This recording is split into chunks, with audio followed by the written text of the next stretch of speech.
did you really expect to have this kind of a reaction to the show after the first season?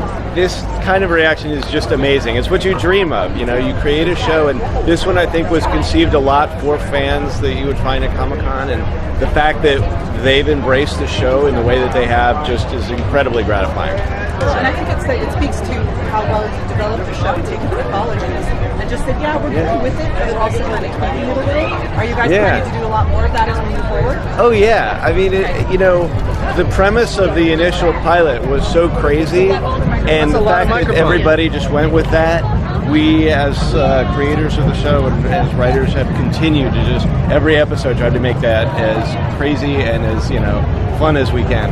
So do you have years and years of material ready for us? Is that it? I hope so. Weeks and weeks, for sure. We'll start with that. Can you tell us one of the most diverse TV shows on television? Do you think that's contributed to the success of the show? And if so, how?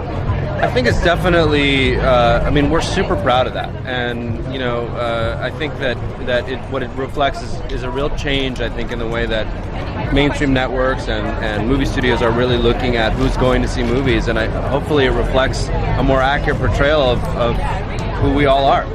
And it becomes organic to the storytelling. We're able to tell a lot of stories about different cultures, different mythologies. It all just works really well and blends into what we're trying to do with the show.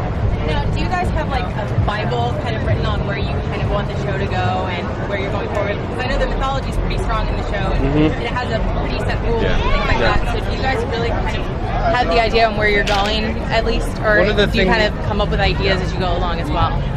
One of the things we do at the beginning of the year is plan where we're going to end. And once you know where you're going to end that year, you know what you're building toward. And then you put your stakes in the ground, and you can figure out what your mythology is going to be. And you usually choose an end point to springboard you into a whole new problem for the following season. You also want to leave enough room to find surprises and things you didn't expect along the way. Because there's wonderful gifts that come along when you know where you're going. So we do have a big picture, yeah.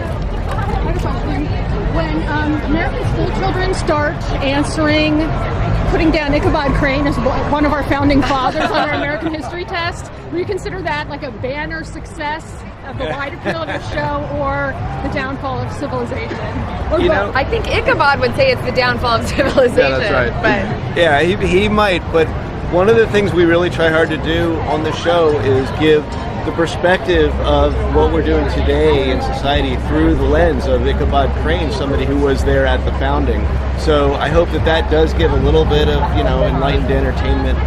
The other thing is most of our twistery, most of the little pieces of textbook history starts with a kernel of truth.